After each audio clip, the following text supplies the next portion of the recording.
하나님의 때라는 제목으로 강의하겠습니다. 25절 보니까 예루살렘 사람 중에서 어떤 사람이 말을 한다고 기록되고 있습니다. 예루살렘 사람 중에서 성경에 예루살렘 사람이라고 표현하는 경우가 거의 없어요. 아마 한 두세 번 정도? 그러니까 뭐 유대 사람, 뭐 이스라엘 사람 이런 여러 가지 표현은 좀 있지만 예루살렘 사람이라는 말은 극히 드물게 표현하는 건데 요한은 그렇게 이제 표현하고 있습니다. 자, 예루살렘 사람은 누구를 말하는 걸까? 그러면 예루살렘 사람. 이거는 그냥 평범하게 현재 예루살렘에서 살고 있는 사람, 예루살렘에 거주하고 있는 사람을 말하는데 그런 사람들 중에서 어떤 사람이 말을 한다 그런 거죠. 예루살렘에 살고 있는 사람들 중에 어떤 사람이 있는데 그가 이제 말을 하는 거예요. 근데 이 어떤 사람은 또 누굴까? 짐작해 보건대 예수님을 죽이려고 하는 종교 지도자들의 음모에 대해서 어느 정도는 알고 있는 사람인 것 같다 이렇게 볼 수 있어요. 말이 좀 생뚱맞죠. 성경 전체를 보면 그렇다라는 얘기입니다. 그냥 읽어서가 아니고 요 성경 말씀을 깊이 들여다보고 분석을 좀 이렇게 해보면 이 어떤 사람이라는 건 누군지는 모르지만 예루살렘에 있는 종교 지도자들, 당국자라는 단어도 이제 쓰고 있습니다만 대제사장이야 여러 바리새인들 그들을 말하는 건데 그들이 예수님을 죽이려고 하는 음모에 대해서 알고 있는 사람 같아요. 훗날에 이 사람도 아마도 예수님 죽이는 데에 같이 합류하지 않았을까 이렇게도 이제 내다볼 수 있는 그런 사람이다라는 거죠. 뭐라고 말하냐면 이는 그들이 죽이고자 하는 그 사람이 아니냐. 이는 그들이 죽이고자 하는 자거든요. 여기서 말하는 그들은 지도자들이에요. 그러니까 그들이 죽이고자 하는 그 사람이 아니냐, 예수가 아니냐 이제 이 얘기거든요. 그러면 이 그들이라고 표현했던 이 지도자들, 그들은 왜 예수님을 죽이려고 했을까? 이게 이제 의문점이죠. 왜 예수님을 죽이려고 했겠어요? 말해도 틀려요. 괜찮아. 여러분이 틀려야 강해의 의미가 있지. 걱정하지 말라는 얘기예요. 또 그렇다고 막 던지면 안 되고. 뭐 어떤 사람은 뭐 메시아에서 그런 것 아니냐, 저가 왕이 되려고 하는 그런 거 아니냐, 뭐 여러 가지 말할 수 있는데 그건 정확하게는 좀 비껴나간 내용들이고요. 좀 정확하게 말하면 이런 거예요. 그들은 자기들의 이권을 빼앗긴 자들이에요. 이권. 뭔가 이전까지는 수입이 꽤 많이 있었어요. 그런데 난데없이 예수라는 자가 나타나서 이 돈벌이가 안 되는 거예요. 눈치가 보이고. 그러면 이 이권이 안 되는 건데 그게 도대체 뭐 때문에 이권이 없어지는 거냐? 뭐 때문에 이 지도자들이 속상해서 저놈 죽여버려야 되겠다. 우리 수중에 이제 돈도 잘 안 들어오고 눈치 보이고 힘드네. 저거 없애버려야 되겠다. 뭐 때문에 그랬을까? 한번 생각해 봐요. 뭐 때문에 그들의 이권은 사라지고 있을까요? 예수님이 성전을 정화시킨 사건이에요. 성전에서 물건 팔고 이자놀이하고 막 이랬잖아요. 저 바깥에서 원래 했었어요. 감난산 쪽 그 정도에서. 예루살렘 성 바깥에서 했던 건데 이게 돈이 딴 데로 막 새 나가는 거야. 그래서 그들의 생각에는 이러면 안 되겠다. 이거 다 우리가 돈을 가져야지 해갖고 성전 마당까지 들어오게끔 허용을 했죠. 그리고 거기에 자리세다, 세금이다 라는 것들을 상당히 거둬들였어요. 이게 보통 적은 돈이 아니거든요. 근데 성전을 정화시키는 예수님의 사건을 통해서 못하게 되는 거야. 그리고 이제 눈치가 보이고 이게 돈이 안 돼요. 근데 여러분이 그 입장이라면 어떨 것 같아요? 그래, 우리가 잘못했지 뭐. 그러실 거죠, 여러분들은. 그래야죠. 근데 이 지도자, 당시의 지도자들은 그러지를 않았다는 거예요. 그래서 그들은 음모를 갖기 시작했어요. 모의를 한 거죠. 어떻게 하면 저 나사렛 예수라는 자를 우리에게서 쫓아내든지 아니면 심하게는 죽여버리든지 해야 될 것이 아니냐. 아니 이대로 그냥 이렇게 손 놓고 있을 거야? 빨리 김 집사님 말해봐. 뭐 이런. 이와 같은 거를 이 어떤 사람은 알고 있다라고 하는 얘기거든요. 그러면 이 어떤 사람이라는 존재는 그냥 평범한 백성이 어느 한 사람 정도는 아닐 것 같다라는 거지. 어느 정도는 저들의 세계 속에 뭔가 그래도 좀 이렇게 소통도 되고 정보력도 있다든지 아니면 뭐 어떤 그 세력과 지위도 좀 있는 사람 아니었을까? 이 신의 권찰리 같은 사람이 있겠어요? 아닐 거란 말이야. 적어도 이영주 권사님 정도는 돼야 될 거 아니겠어? 네. 교회에 그래도 한 중직 정도는 네. 제가 그냥 추론하는 거예요. 그냥 평범한 사람이 이 예수님을 죽이려는 음모에 대해서 안다는 것은 그게 쉽지는 않거든요. 비밀리 하기도 하고 물론 대놓고 하는 경우도 있지만 그러나 우리가 죽이려고 한다 떠벌리지는 않거든요. 어쨌든 정보력은 있는 사람 아니었을까 이렇게 볼 수 있는 거죠. 26절에 보니까 보라 드러나게 말하되 대놓고 말하는 거야. 백성들 들어봐 뭐 이런 식으로 드러나게 말하는 거예요. 감추면서 하는 게 아니고 이제는 대놓고 한다는 표현이겠죠. 그들이 아무 말도 아니하는도다. 보라 드러나게 말하되 그들이 아무 말도 아니하는도다. 당국자들은 이 사람을 참으로 그리스도인 줄 알았는가? 그리스도인 줄 알았는가? 그 무슨 얘기예요?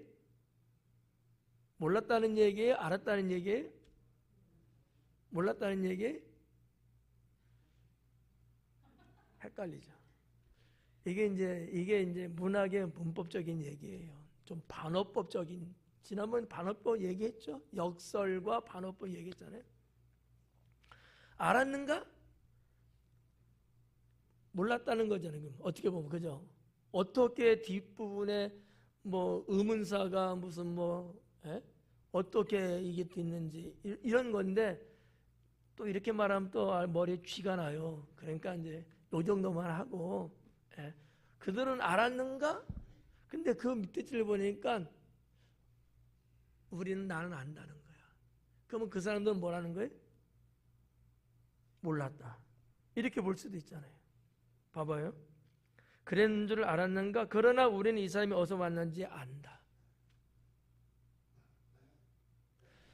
나사렛 예수에 대해서 당국자들이 그리스도라는 것을 모르고 아니면 그리스도라고 여겼고 이렇게도 해석할 수 있는데 양자가 다 해석이 가능한 건데 반어법이다 보니까 그들은 그렇게 알고 있었다라는 얘기예요.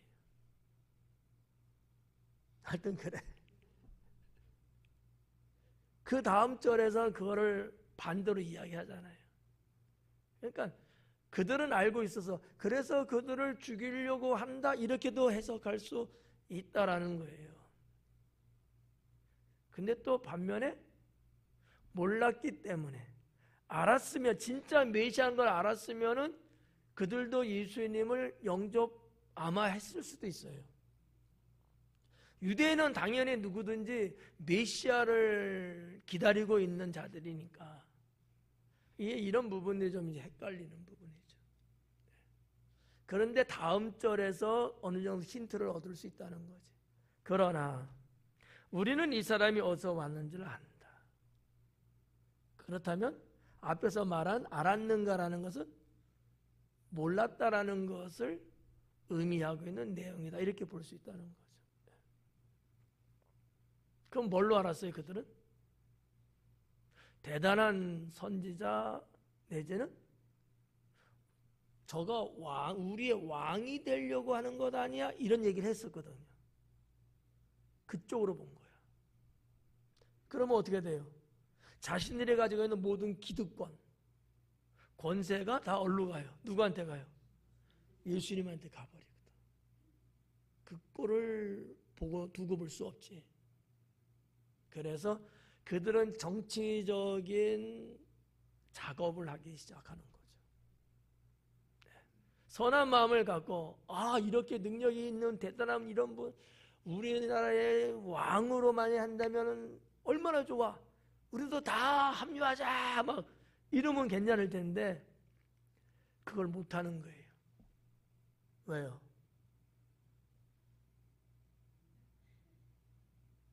이게 지금까지는 로마 당국하고 유대 행정 쪽하고의 이 사회에서 짭짤하게 자기들이 사는 데는 지금 호의호식하고 살고 있고요. 지금 국민들 앞에 권력을 행사하면서 살고 있는 상황이거든.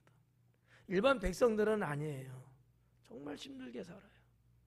그러나 이 지도자들, 권력 있다는 이런 사람들은 오히려 더 반대로 힘들면 힘들수록 더 권력을 유지하면서 더 득세를 하거든요. 힘들고 어렵고 힘없는 사람들은 더 빌빌 기겠죠. 나한테. 그 얼마나 좋겠어요. 그러니까 이런 여러 가지 정치적인 상황이 이제 담겨져 있는 그런 내용들이라고 볼 수 있죠. 여기서 이제 말하는 이 당국자들은 뭐 권력자, 아니면 뭐 행정가라고도 볼 수 있어요. 유대 거기에 어쨌든 유대 사회를 다스리고 있는 사람들이니까 지금으로 말하면 대한민국의 정부, 뭐 국회의원이 아니고 정부, 행정가들이잖아요. 그렇게도 이제 볼 수 있는 거죠. 자, 그러나 우리는 이 사람이 어디서 왔는지 아노라. 그리스도께서 오실 때는 어디서 오시는지 아는 자가 없으리라 하는지라. 이 대목이 참 재미있어요. 누가 한번 해석해 보실래요? 우리는 이 사람이 어디서 왔는지 안다. 예수님이 어디서 왔는지 아는데 안 돼요. 정말 알까? 아니면 모르는데 아는 척하는 걸까? 아니요, 알아요. 어떻게 알고 있을까요? 마리아와 요셉? 그러기도 하죠. 저 집안을 알아. 뭐 같이 살아서는 아닐 것 같아요. 이 어떤 사람은 예루살렘에 주거하고 사는 사람라고 봤을 때 예수님은 나사렛이잖아요.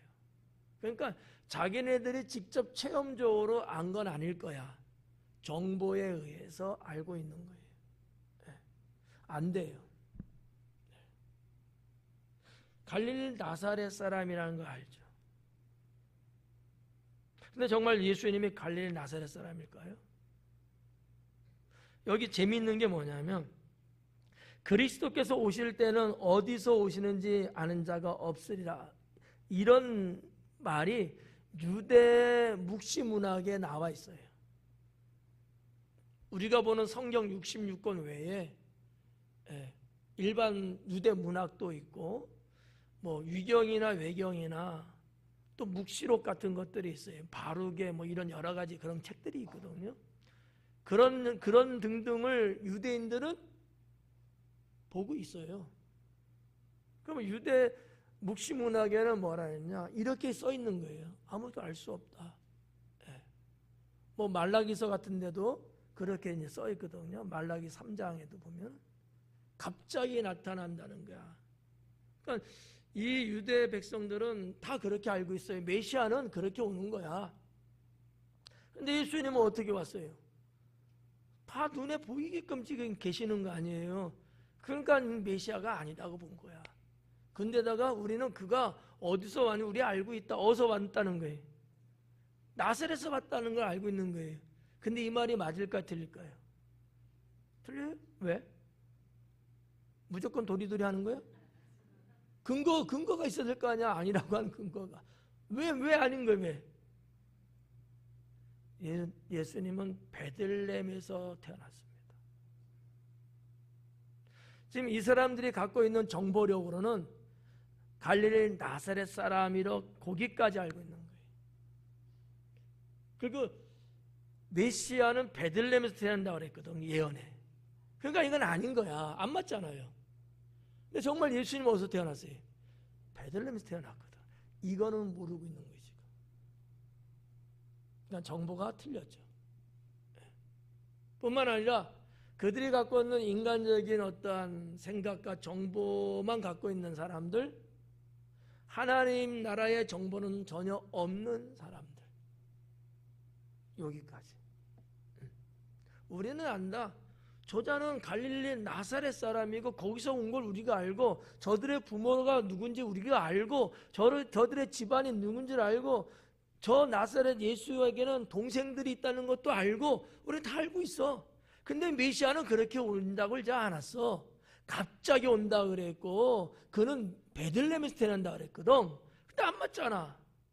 그러니까 저는 누구가 아니다? 메시아가 아니다. 이렇게 그들은 본 거예요. 여기까지 좀 이해가 되셔요? 네.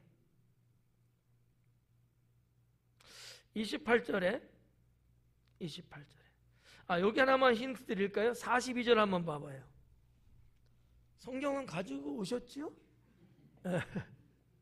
42절 한번 봐봐요. 뭐라고 써있나? 누가 한번 읽어봐요.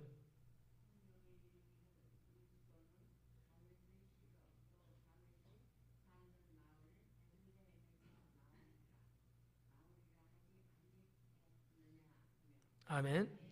봐요. 그죠? 다윗의 씨로 또 다윗이 살던 마을 베들레헴에서 나온다고 말하지 않았냐? 그러니까 유대인들은 다 이렇게 믿고 있는 거예요. 그런데 우리가 알고 있는 정보로는 베들레헴은 상관없는 자야. 그냥 나사렛 사람이야. 그러니까 그들은 그렇게 고정관념이 팍팍해 있는 거예요. 여러분, 좀 여러분들이 응용할 수 있을런지 모르겠습니다만 우리가 하나님을 믿으면서도 너무나 고지식한 고정관념에 사로잡혀 있는 경우들도 많이 있을 수 있어요. 내가 알고 있는 게 다가 아니고 또 정확성도 떨어지는데도 불구하고 그것만이 맞다고 생각하는 경우들이 있거든요. 그래서 누가 진리를 이야기해주고 누가 말씀을 올바르게 가르쳐줘도 안 믿으려고 하는 거지. 안 믿으려고. 이런 맹점이 좀 있어요. 성품이 좋은 사람 아니면 마인드가 마음의 어떠한 그 넓이가 넓어서 좀 수용할 줄 아는 이러한 스타일의 사람은 그런 얘기라도 들어보고 그럴 수도 있겠다. 저 말이 맞는 것 같은데? 이러면서 이제 갈 수 있잖아요. 근데 이 유대 사람들은 그게 아닌가, 이거 확실하거든. 자기네가 알고 있는 게 안 받아들이는 거지. 안 받아들여. 이런 부분들. 그래서 아마 제가 강의하는 것도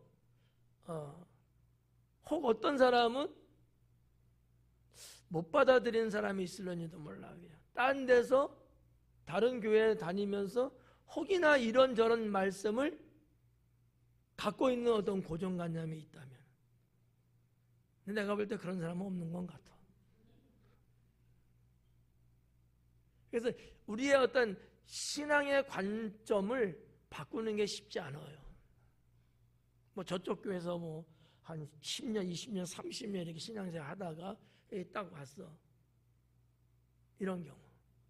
뭐 타종교 생활하다가 또 왔어. 아예 모르는 사람은 괜찮아요. 우리 쉬워요. 내가 알고 있는 이 지식하고 뭔가 안 맞으면 엄청나게 고민하거든. 맞는 것 같지도 않고 틀린 것 같은데 자꾸 저렇게 강조하시지? 막 이런 식으로. 이게 받아들이기가 참 어려운 거야. 이미 마음의 이 도화지는 새카맣거든. 아무리 거도 이게 티가 안 나. 근데 백도화지, 하얀 도화지의 마음을 가지면 표시가 확확 나잖아요. 그래서 하나님 말씀에 대한 우리가 그 하나님 믿는 신앙의 삶 속에서 때로는 나의 고정관념 같은 이런 부분들이 좀 위험할 수도 있다. 유대인들이 그랬으니까요. 하여튼 뭐 그런 식으로 우리가 좀 이렇게 보면 좋을 것 같다. 아까도 말라기서 3장 말씀드렸습니다만 거기에도 분명히 기록되어 있는 것이 갑자기 또 뭐라고 해야 돼? 하여튼 호련히는 아닌데 좀 번역하는 분에 따라서 조금씩 다를 수 있는데 지금 우리 성경은 갑자기 하나님의 신, 하나님의 사자가 온다 그랬거든요. 하나님의 사자, 신. 그러니까 예수님은 아닌 거야. 사람이잖아. 그러니까 믿을 수가 없는 거죠. 이런 어떤 내용들을 여러분이 좀 여러분 마음에 담으면 도움이 되지 않을까. 28절에도 예수님께서 성전에서 가르치시며 외쳐 이르시되 외쳐라는 단어가 나왔어요. 성경에 예수님이 외쳤다는 말씀이 없어요. 근데 이 요한복음 지금 7장에는 2번이나 지금 외쳐라는 단어를 요한은 기록을 합니다. 큰 소리로 말했다는 거예요. 그냥 조용조용하게 말씀을 가르치고 이게 아니고 큰 소리로 말을 했다는 거예요. 왜 그랬을까? 진리에 대한 것을 강조하는 아주 강한 어조로 말씀했다는 얘기거든요. 그만큼 중요한 내용이 아니었을까라는 거죠. 뭐라 그래요? 너희가 나를 알고 내가 어디서 온 것도 알거니와 내가 스스로 온 것이 아니니라. 너희가 나를 알고 내가 어디서 온 것도 알거니와 내가 스스로 온 것이 아니니라. 나를 보내신 이는 참되시니 너희는 그를 알지 못하나. 그래. 자, 그러면 여기서 내가 어디서 온 것을 너희가 알고 있다 이러잖아요. 이게 도대체 무슨 말일까? 내가 온 것을 너희들이 알고 있다 이렇게 인정했어요? 뭐를 알고 있다는 거죠? 이게 무슨 얘기냐는 거예요. 나사렛 예수, 저들이 정말 알고 있는 나사렛 예수에서 내가 왔다는 걸 알고 있다는 얘기냐? 아니면 메시아는 갑자기 나타날 것이며 하나님의 신으로 온다는 것으로 알고 있다는 얘기냐? 앞에 거예요, 뒤에 거예요? 어디 거? 뒤에 거. 이렇게 말하면 이제 알겠죠. 그러니까 이거를 잘못, 이 내용 자체를 파악하지 못하면 앞부분에서 나사렛 예수라고 알고 있는 그랬으니까 예수님께서도 너희가 알거니와 하면서 내가 나사렛 예수로 왔다는 것을 너희가 알고 있다는 거지, 요렇게만 볼 수 있어요. 근데 그게 아니고 그들은 내가 나사렛 예수라는 것도 알지만 그들이 근본적으로 아는 메시아는 하나님께로 왔다는 거, 그거거든요. 그거를 의미하고 있는 거예요. 상당히 반증적인 얘기거든요. 너희가 나를 알고 내가 어디서 온 것도 알거니와 내가 스스로 온 것이 아니니라. 나를 보내신 이는 참되시니 너희는 그를 알지 못하나 나는 안다.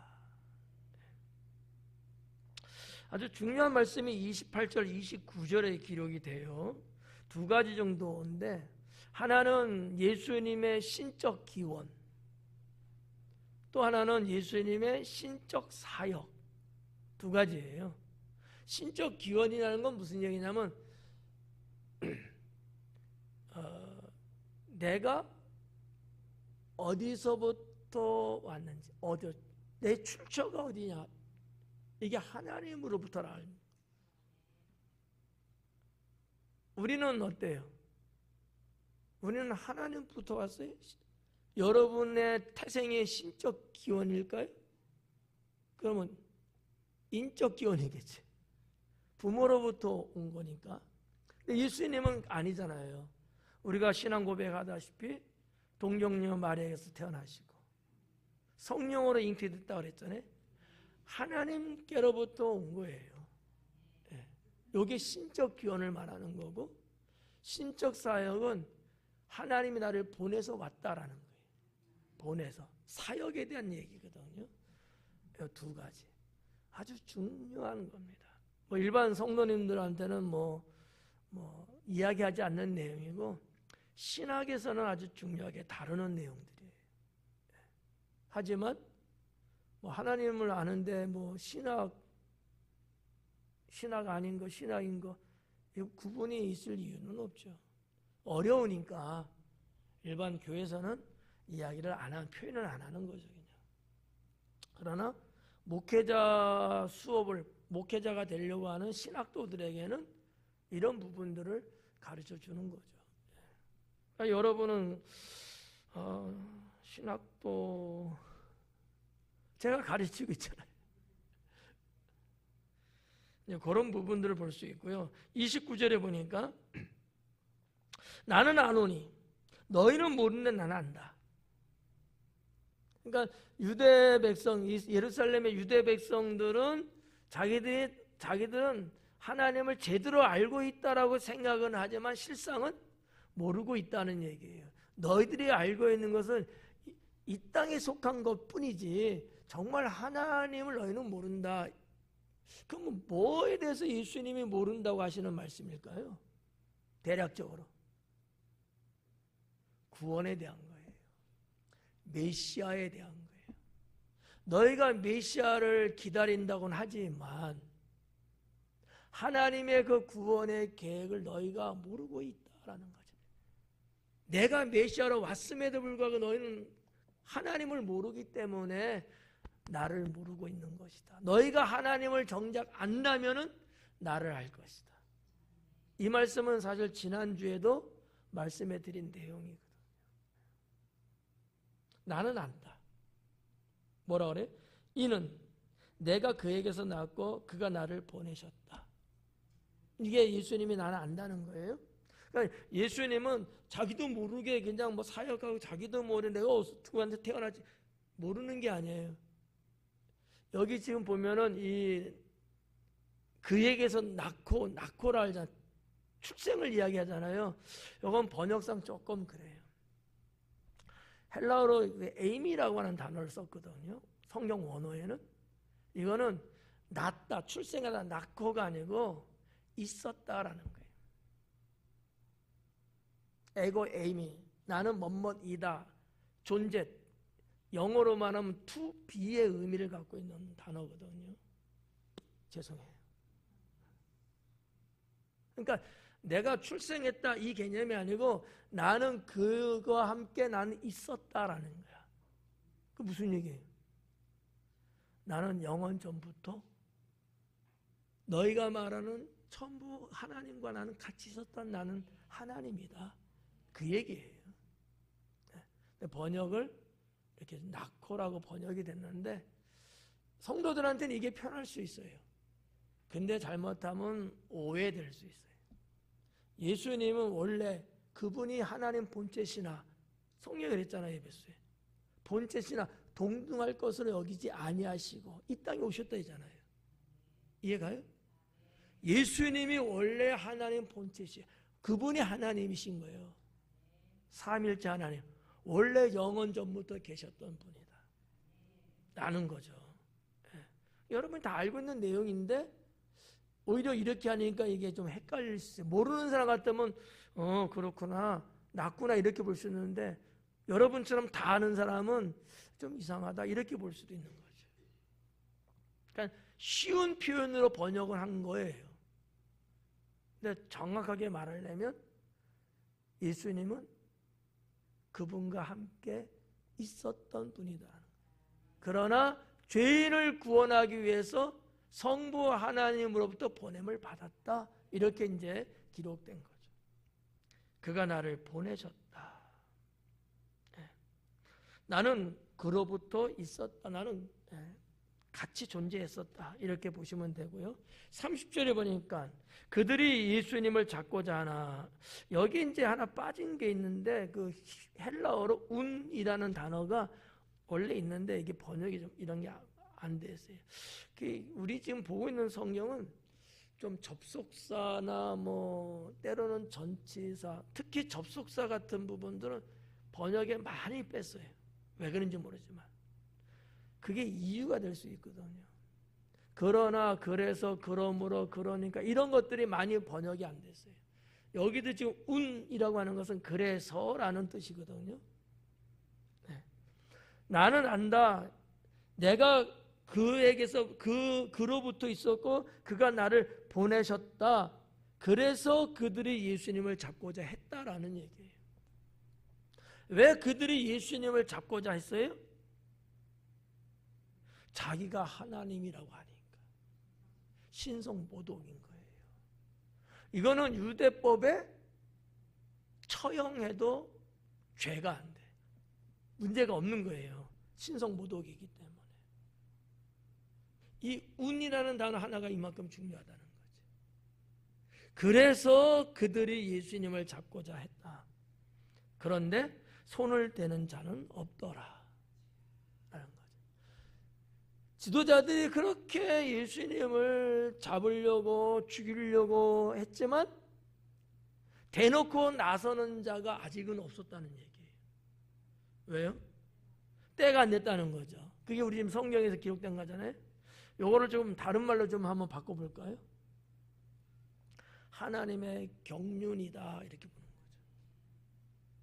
어렵죠. 그러면 때라는 개념과 경륜이라는 개념은 다른 거예요. 카이로스라는 이 때하고 제가 경륜이라는 요거 때는 그 뒤에 나오는 얘기고 이 앞부분 왜 그들이 예수님을 잡으려고 했지만 왜 잡지 않고 있느냐? 때가 안 됐기 때문이다. 맞아요. 근데 그것조차도 하나님의 경륜 속에 있는 것이다 라는 얘기거든요. 그러면 경륜이라는 단어의 뜻이 뭐냐? 이런 거예요. 큰 계획. 그게 경륜이에요. 쉽게 말하면. 어마무시한. 정말 사람한테 경륜이라는 단어는 사실 안 쓰죠. 여러분 보통 쓰셔요? 경륜이라는 단어? 이영선 집사님의 경륜이 뭐 또 막 그러지 않잖아요. 거의 종교 세계에서 거의 신의 언어로서 많이 사용하는 부분들이거든요. 하나님의 거대한 계획 이런 거를 그냥 좀 전문 용어로 경륜이라는 말로 표현하고 있는 건데 그렇게 먼저 보는 거지. 때가 안 됐기 때문이 맞아요. 근데 그 때라는 것도 어디 안에 있는 거다? 하나님의 경륜 속에 있다는 얘기예요. 하나님의 계획 속에 있는 거예요. 이해되시죠? 네. 그러면 하나님의 그 경륜, 하나님의 큰 계획은 뭐예요? 예수님은 죄인을 구원하기 위해 이 땅에 오시고 구원 이루기 위해서, 구속하기 위해서 어떻게 하셔야 돼요? 십자가에 달려 죽으셔야 돼. 이게 하나님의 경륜 속에 있는 거야. 근데 그 잡혀서 죽을 때 시간은 안 된 거죠. 이렇게 풀어나갈 수 있는 내용이에요. 네. 모르면 모른다고 해요. 자, 이는 그의 때가 아직 이르지 아니하였음이로라. 이제 이렇게 말씀하고 31절에 무리 중에 많은 사람이 예수님을 믿고 말하되, 무리 중에 많은 사람이에요. 지금 예루살렘 거기에 많은 사람이 있잖아요. 무리 중에 많은 사람이야. 자, 그러면 예수님을 이들은 믿는다는 거죠.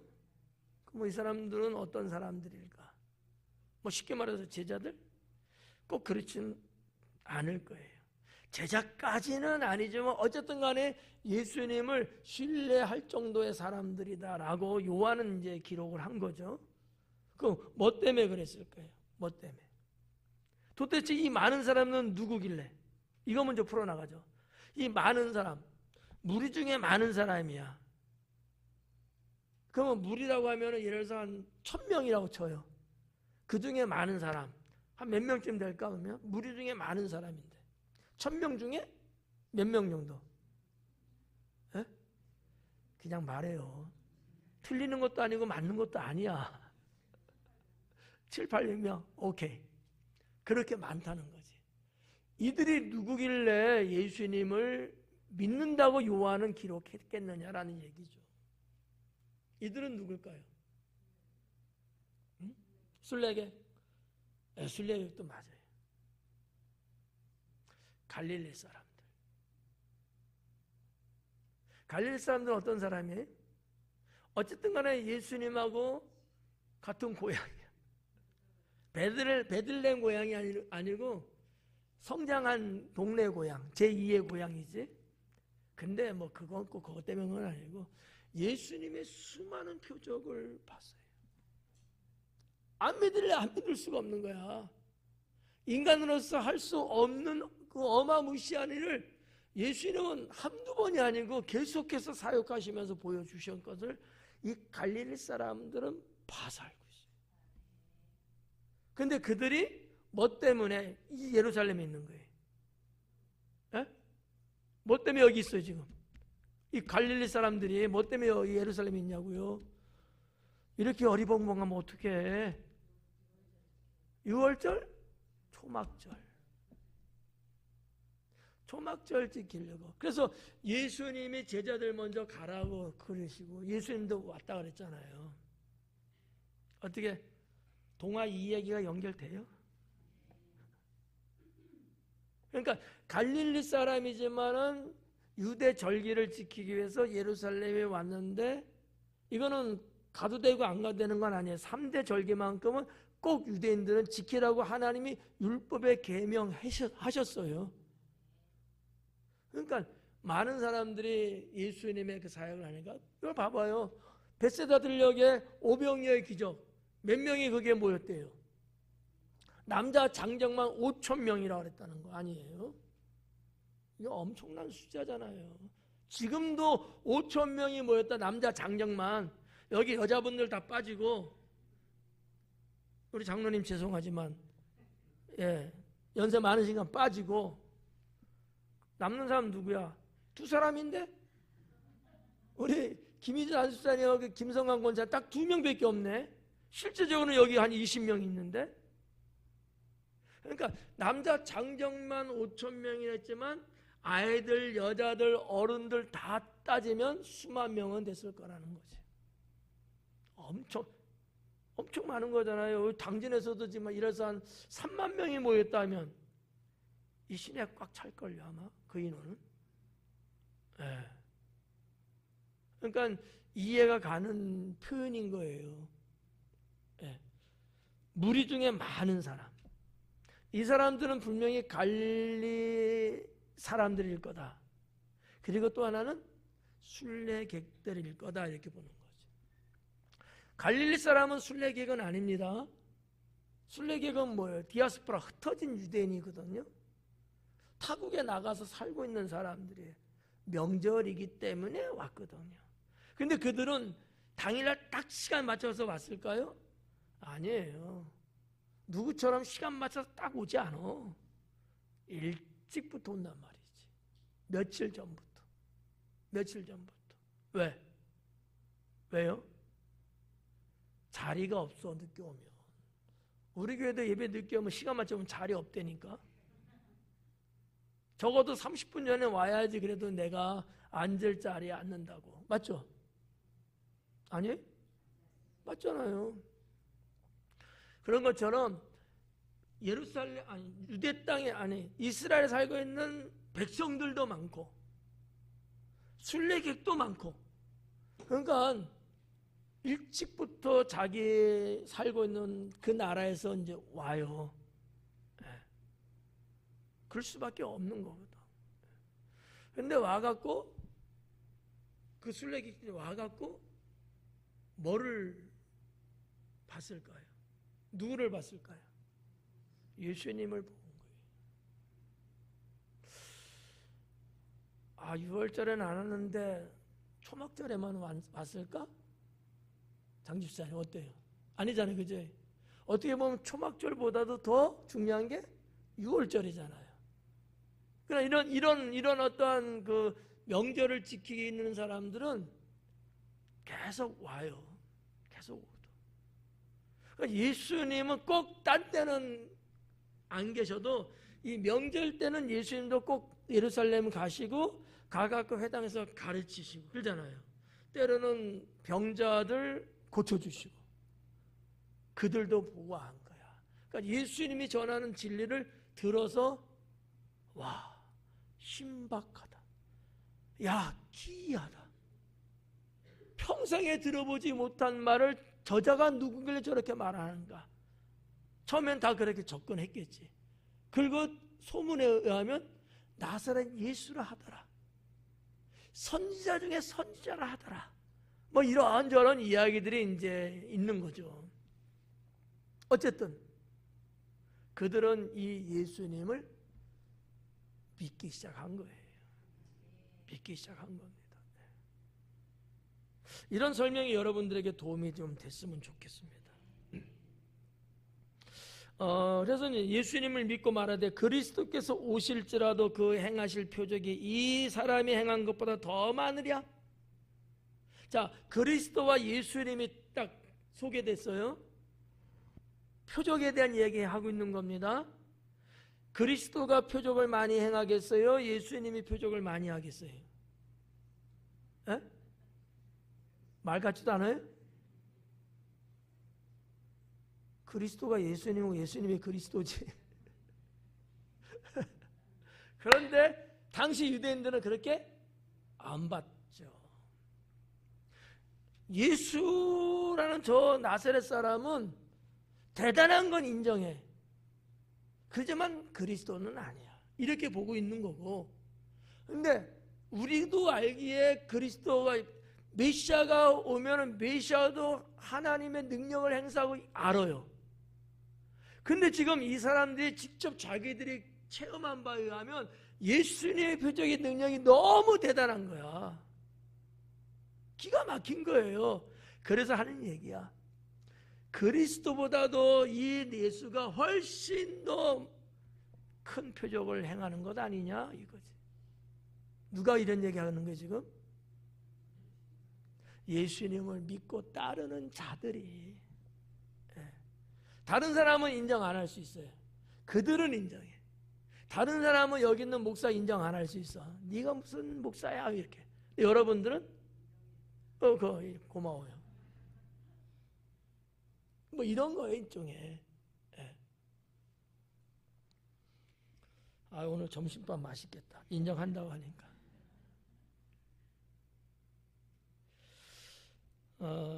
요 31절 이해되시죠? 자, 32절에 예수님에 대하여 무리가 수군거리는 것이 바리새인들에게 들린지라 그래. 자, 예수님에 대해서 무리들이 수근수근 하는 거예요. 뭔 얘기인지 몰라. 근데 내용상으로 봤을 때 그들의 수근거리는 것은 의심한다든지 헐뜯는다든지 비판한다든지 그런 게 아니고, 예수님의 지난날에 계속해서 하셨던 사역과 복음 전하는 진리와 자기들이 체험한 이런 여러 가지의 긍정적인 것에 대해서 호의적으로 지금 이야기를 하고 있는 거예요. 그랬더니만 거기 보니까 뭐라래? 누구한테 이 얘기가 들려요? 성경을 봐요. 아니, 무리가 수군거리는 것이 누구에게 들려요? 바리새인. 어떨 것 같아요? 기분 더럽게 나쁜 거죠. 아니, 백성들이, 많은 사람들이 지금 이 나사렛 예수를 연호하고 있는 거야. 보호하고 지지하고 같은 패거리처럼 이러는데 이 기세가 당당하거든. 기분 나쁘잖아요. 여기서 말하는 이 수군거리는 행위 자체는 좋은 건 아닌데, 그들이 수군거리는 그 내용이 뭐겠느냐라는 거. 그건 좀 전에 말씀드린 그거예요. 상당히 예수님에 대해서 호의적인, 좋게 여기는 말들 갖고 수군 했다라는 거지. 왜? 그들 중에도 어느 정도는 지도자들이, 대제사장과 서기관, 바리새인들이 이 예수님, 우리가 믿고 따르는 예수님을 해하려고 한다는 소문도 그들 속에 들어가 있거든요. 야, 이렇게 훌륭한 분을, 야, 이렇게 대단한 분을, 자기의 사리사욕도 없고 정말 우리를 위해서 죽은 자도 살리고 병도 고쳐주고 귀신도 쫓아내주는 이런 분을 왜 저들은 죽이려고 하는 거지? 이게 손수현 집사님 말이 돼요? 뭐 이러면서 자기네끼리 수근수근 거리는 거야. 근데 이 수근거리는 게 쓱쓱쓱쓱쓱 바리새인 귀에 들어오는 거예요. 대제사장들과 바리새인들이 그를 잡으려고 아랫사람을 보낸 거지. 왜요? 이거 가만 놔뒀다가는 큰일 나겠다. 가만 놔뒀다가는 큰일 나겠다. 위기를 지금 느끼고 있는 거지. 이 대제사장들과 바리새인, 대제사장이 예수님 당시에 뭐 그 이전도 그랬습니다만은, 특히 타락한 사회에 있어서의 대제사장의 이 권력은 엄청나게 대단했어요. 왜냐하면 유대 사회는 신정 체제의 사회거든요.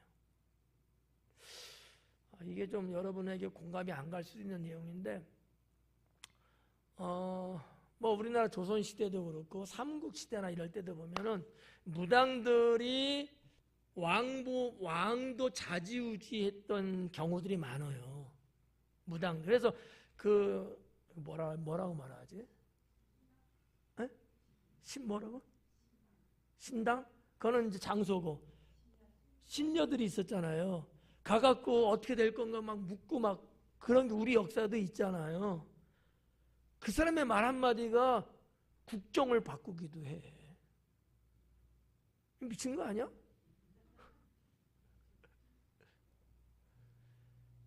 대제사장의 존재감이 그 정도였다는 거지. 신정체제예요. 하나님이 다스린다고 굳게 믿었던 체제거든요. 그런데 대제사장이 누구예요? 하나님의 대제사장이거든. 대리자란 말, 대리자.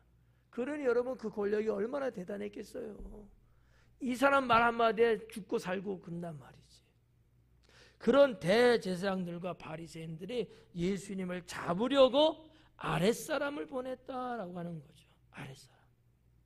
그래서 그 고대 문헌들을 이렇게 쭉 보고 유대 역사 책을 이렇게 보면은 대제사장의 계급, 말이 좀 이상하지만 계급이 최고 꼭대기에 있는 계급이에요. 네. 이해 가시어요? 네. 그래갖고 이거 그대로 놔뒀다간 큰일 나겠다. 어떻게 해야 돼? 잡아들여야지.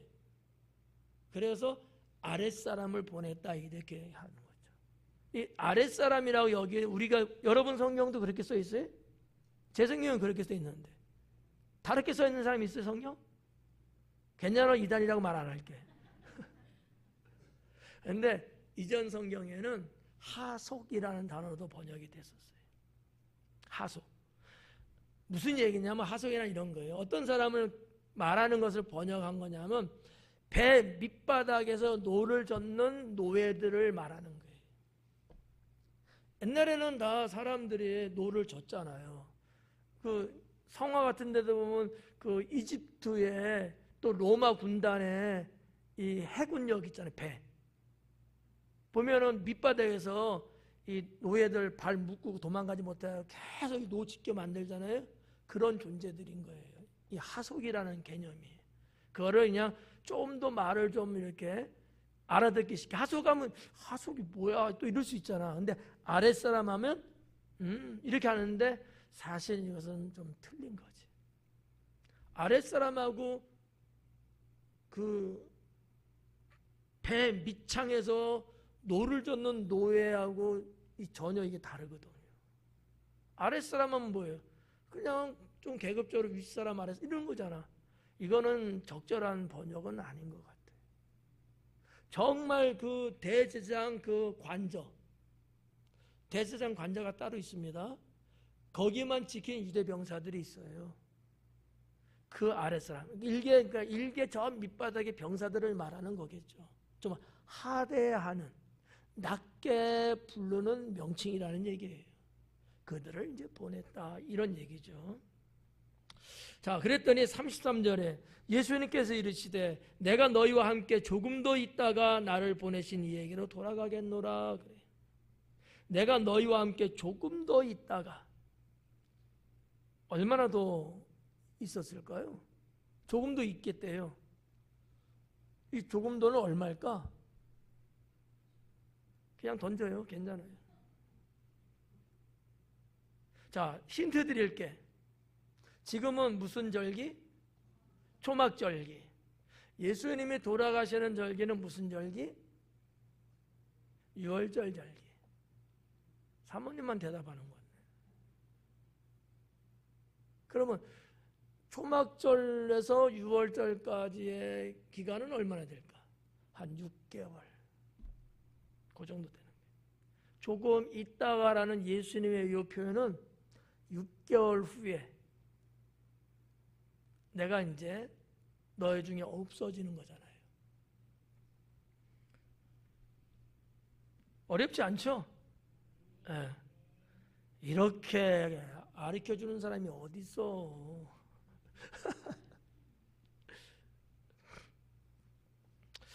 조금 더 있다가 나를 보내신 이에게로 돌아가겠노라. 앞부분에서는 나를 보내신 이가 하나님이라고 말했잖아요. 하나님 나를 보내서 왔다 그랬잖아요. 이제는 뭐라 그래? 그 하나님께 내가 돌아가겠다라는 얘기예요. 그럼 뭐를 말하는 거예요? 십자가 말고 승천. 그죠? 승천이죠. 자, 그리고 34절에 이렇게 말합니다. 너희가 나를 찾아도 만나지 못할 터이요 나 있는 곳에 오지도 못하리라. 두 가지죠. 너희가 나 찾아도 만나지 못할 것. 나를 찾아도 너는 나를 만나지 못한다는 거예요. 찾아도 만나지 못해. 그때가 언제예요? 그렇죠. 십자가에 달려 죽으시고 부활하시고 승천한 다음에는 너희가 나를 아무리 찾는다 해도 나는 못 만날 거다. 왜? 나는 이 땅에 없을 거니까. 하나 됐죠? 그 다음에 뭐라 그래요? 나 있는 곳에 오지도 못하리라. 이건 뭐예요? 뭐라고요? 천국에 대한 거예요. 너희는 구원받지 못한다는 거죠. 구원받으면 주님 계신 곳에 가죠. 이렇게 죄악의 온상으로서 하나님을 역행하는 이와 같은 자들은 비록 대제사장이든 비록 모세 율법을 지킨다는 사람일지라도 메시아를 믿지 않고 배척하는 자는 주님 나라 못 간다라는 거예요. 아셨죠? 주님 나라 천국은 누가 가요? 예수님 믿는 자가 가는 거예요. 예수님 믿는 자가. 근데 여기 이 사람들은 예수님 안 믿잖아요. 오히려 예수님을 잡아 죽이려고 하고 사탄의 끈앞풀이 되어갖고 있잖아요.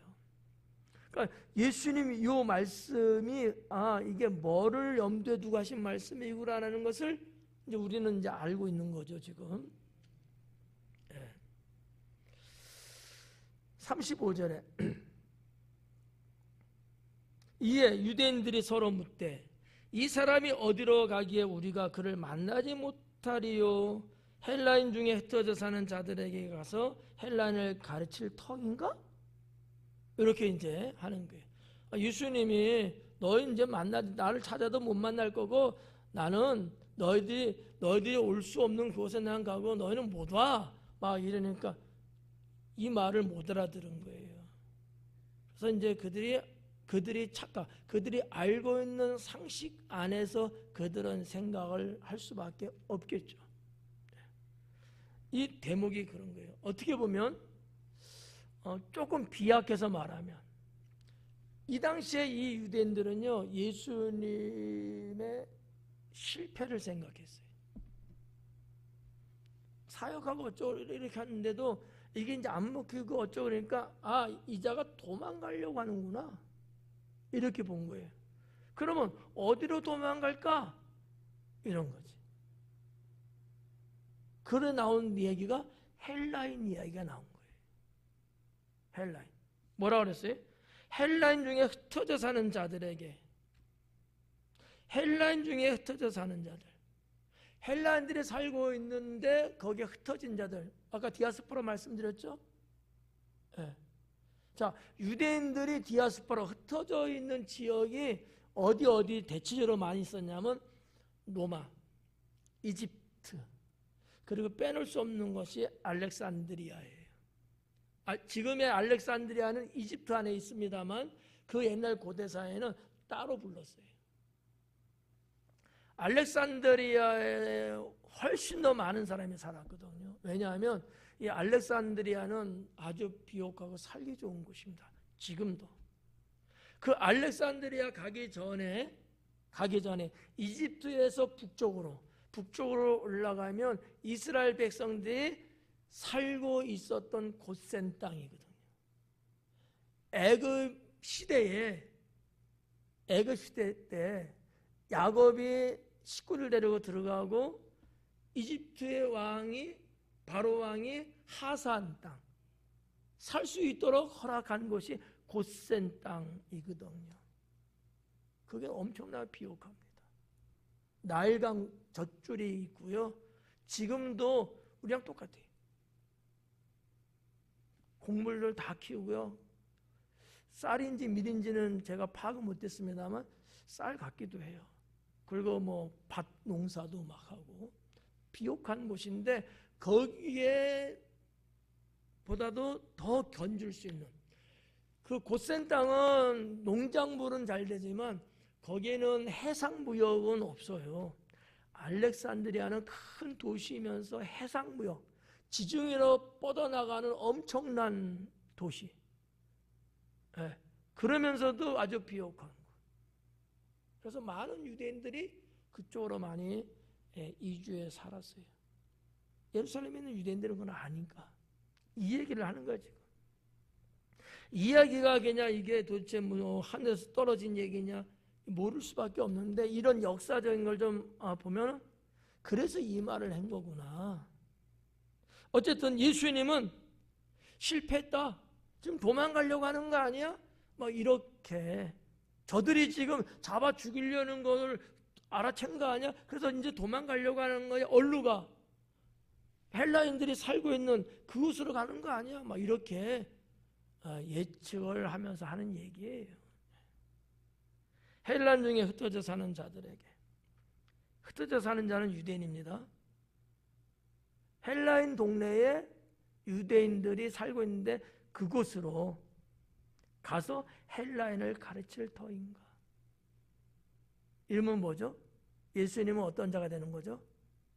변절자가 되는 거예요. 유대인들의 눈으로 볼 때는 변절자야. 왜? 예수님이 어느 사람이에요? 유대인이야. 하나님, 그래도 어쨌든 하나님의 사람이야. 이방인하고는 다르잖아요.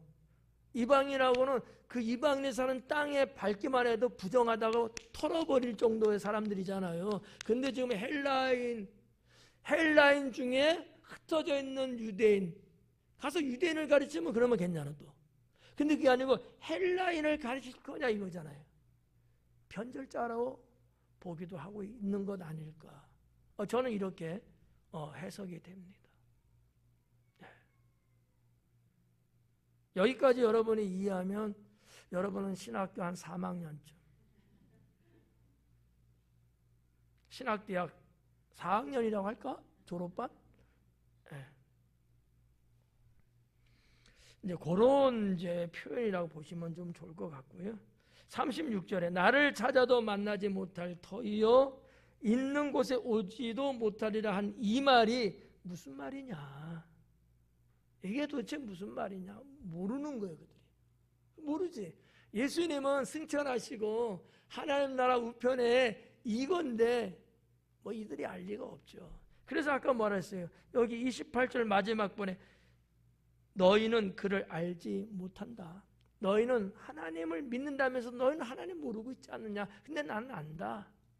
이렇게 말씀하셨잖아요. 오늘 36절까지. 기도하겠습니다.